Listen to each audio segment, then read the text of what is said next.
Yo, what's up everybody? It's your boy Sean Nice back here on Small Heat Rock, and today this is a very special video today. This is my first time ever doing like what's in my camera bag. So my gear has definitely evolved over the year and a half I've been doing YouTube. So this will be a kind of good way to showcase that, you know, the stuff that I got. But before we get started, number one, happy Black History Month. Shout out to Dr. Huey P. Newton for making a lot of things possible for people like myself. Also going to give a huge shout out to Whitestone Dome glass screen protectors.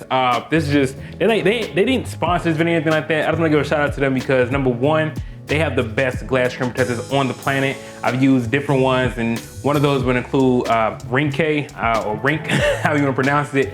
Their glass screen protector was just like trash and like not even comparable to Whitestone Dome glass screen protector. So if you want the best glass screen protector for your phone, make sure you get Whitestone Dome. Other than that, let's get back to the video. So the first thing that we're gonna talk about right now is one of my favorite camera lenses. This is what I use my portraits for. Most of the time, this is what I'm using my B-rolls for, and it's gonna be the Sigma 1835 paired up with the Metabone Speed Boost. This lens has gotten me through a lot. So if you are kind of like new to photography or new to videography, if you just like, if you can't afford to get any lens, you can't do like, you only get one lens, I'm more than likely to tell you to get the Sigma 1835 just because due to the fact it's so versatile. It creates a lot of bokeh effect. So especially with the Metabone speed booster, so you can get this thing down to a 1.2 aperture with this adapter. So if you can't pick up any of the lens in your kit, I would definitely recommend this. I know some people say it's overrated, but for me, honestly, Sigma glass is fire. So the next lens I will be copying will be the Sigma 24-105. Sigma, if you're watching this video,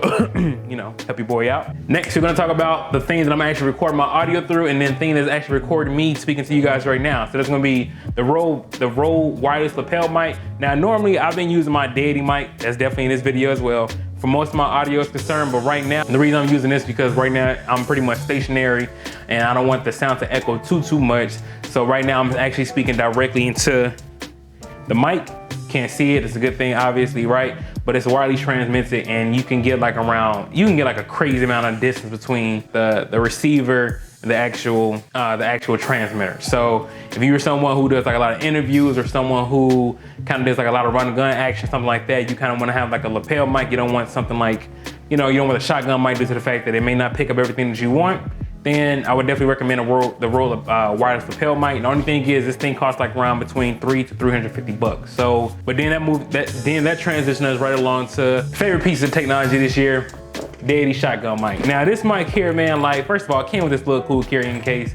Deity sent me this and I'm so happy they did, man, because this thing is actually worth the $200. Next, moving right along, I got two sets of headsets that I normally carry with me. One, this is to monitor audio when I'm out filming for clients. So, you know, if I want something over my head and a noise canceling, I use the Samsung AKG headphones that was free that came with the Note 9, if I'm not mistaken. Again, that's just really to monitor the audio when I'm actually doing client work. Now, these are the Samsung Gear Icon X 2018 editions. Supposedly the Galaxy Buds is supposed to be coming out along with the new S10. I won't be copying those because honestly, the Galaxy Icon X 2018s are like, they're fire, you know what I mean? Like I know people sitting here, I got my AirPods in, the AirPods this. Yeah, but the Galaxy, like they fit way more comfortable in your ear. They're a lot more suitable for working out. For any of my people out there who are health freaks or just like to work out or run, I would definitely choose these over the Apple AirPods due to the fact the way they fit in your ear. Very snug, very tight, and they sound a lot better than AirPods. So something to keep in mind. Next, moving right along, we're gonna have the battery grip. Now this thing here is not attached to my camera right now because obviously I'm in the crib, I don't really need that. But right now this battery grip is, this is a newer battery grip, definitely worth $50. I think I paid less than that when I got it on sale. Panasonic original battery grip is like around 100, 150 bucks. Stop it. You're playing yourself. This here was 50 bucks and it does exactly what the Panasonic one does. Only thing I would say, the door is a little bit flimsy. You know, you get over that. Honestly, you're just taking pictures and the button is not as like tactile like what's actually on the camera. Other than that, it definitely does the job. I have 3 other batteries. So I have the original Panasonic battery came with the camera. Then I have 2 Polaroid batteries. Don't buy those. Those are not good. They only last literally for about an hour. Like I'm not kidding. Those batteries only last for about a good hour. So something kind of keep in mind. And then one more thing before I actually forget, I want to thank today's sponsor, which is gonna be Zebit.com. A lot of these things here you actually can't get from their website, whether it's a laptop or a camera, any type of camera gear. I think they even had a Sony a7 II up there. They have definitely been a way for me to actually help get me gear quickly without having to pay everything down front. So if you want something where it doesn't cost you a lot of money up front, you just kind of need something now, but you don't have $1,000 put down now, definitely check out Zeb. I wouldn't recommend them unless I've used them on more than multiple occasions. Zeb is actually a great place to work with if you need gear, you need it fast, but you don't have no money to put down right then and there, or even for late birthday gifts for the wife, whatever you want to call it. They sell an array of things. I just use them for technology. And last but not least, definitely not least, is my baby, my pride and joy, the Panasonic GH5. That's my primary shooter. Now the footage you're gonna be seeing of the B-roll for the GH5 is done on the Note 9. Disclaimer, this is why you cannot compare phone sensors to camera sensors. Like, even though I'm doing 4K 60 frames and I'm slowing it down using optical flow through Adobe Premiere Pro, you can still see there's a huge difference between quality of video that you're getting from the B-roll from the Note 9 and from my GH5. Don't get me wrong, if you don't have anything, you work with what you got. But the Note 9 is, again, the camera sensors are way smaller. They're even way smaller than a Micro Four Thirds sensor. And Micro Four Thirds sensors are already smaller than APS-Cs or full frame sensors. So something to keep in mind. But if you are new to the game, do not be ashamed to use your phone. It's just for what I do. I do things on a more professional level. So I need an actual mirrorless camera. But I love my GH5, 20 megapixel. It does slow-mo all the way up to 180 frames per second. Autofocus can be hit or miss, not gonna lie. Updates over time has helped that get better, but it could be better still. But for the most part, I make it work, make it do what it do. And the GH5, to me, the fact that it got 4K 60 frames per second, internal 10-bit color recording, as long as you have a dummy battery like this one here, you can record 4K forever, unlimited. You know what I mean? As long as your space, you know, as long as the SD card that you have supports it. All right, guys, almost wrapping up. We actually got to talk about what I use to kind of stabilize my videos when I'm gonna go and what I actually carry all my equipment in. So the actual camera bag. So here we have the Joby tripod. This is a 3K swivel head. As you can see, moves freely. I love the Joby tripod. There's this new tripod that's out there everybody's been talking about. Can't remember the name of it right now. There's a Kickstarter for it. I'll throw a picture up on the screen right here. If they're watching this, I would definitely be interested in checking that out. But so far, the Joby tripod is definitely good. I wouldn't use this with the Sigma lens. You can, but it's just a little bit too flimsy for that. But so far as being creative with your shots, the places that you can kind of put this in and kind of hold it up or holster it up at, like the possibilities of your creativity could be endless. Then on top of that, if you kind of, instead of you sitting there going to spend all this money on like a gimbal, if you can afford that, what you could do is spread these legs out like this here. As you can see, you have your own gimbal.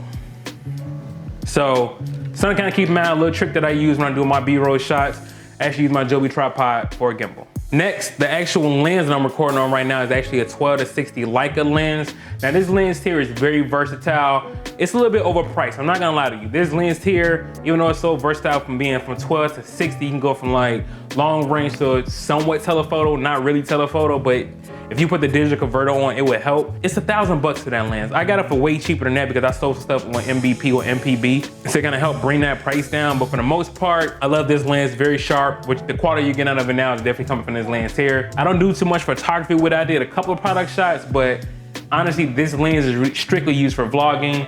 And my Sigma lens is used pretty much for everything else. That's why I went to 24 to 105. I just love Sigma glass. All right, last but certainly not least is my actual camera bag. And I'm gonna be real short. I don't really like this camera bag too much. I mean, it helps me, it gets me through what I gotta get through. But for the most part, it's like too small. It was free, it came with the GH5, so I'm not complaining about it. But it's not like a camera bag I want. I feel like I'm in the game for real, so I need like an authentic camera bag. And this just really ain't cutting for me no more. It's rich gear. One of the zippers broke already. Would I recommend this camera bag for just starting out? Yeah, if you have nothing else, I think you can get this camera bag for like 20 bucks. But for like another 20, you can get you a way better one. So that's why I'm like, probably gonna give me another camera bag. But as you can see, you got the slides and everything in here. Thing that just fell out, I keep this with me at all times. You never know, you know, security reasons. I know we put my Galaxy Book 2 in here, in this little pouch here. It doesn't have like a lot of zippers, but the zippers it does have in here. I keep a pair of Samsung AKG headphones in there. A couple of, we can get it out. Lens sensor cleaning tools, because sometimes, you know, you get dust, like those little microscopic things in there you want to kind of clean off. Also keep a protective lens on my Sigma 1835 protector in there. Alcohol wipes, cleaning spray, and a USB thumb drive. Never know when those type of things you'll need. So I'm one of those people, I'd rather have it and not need it than need it and not have it. Kind of like a gun card. Well, see, that's pretty much it. My first camera bag review, man. Hope you guys like the B-roll. I didn't want to kind of just do me once sitting at the desk. I wanted to do something a little bit different. This is my first one, so I hope you guys enjoyed it, man. I felt like a lot of thought. I was kind of nervous doing this video, I'm not gonna lie to y'all, man, but I still enjoyed it, kind of showing you guys what I got.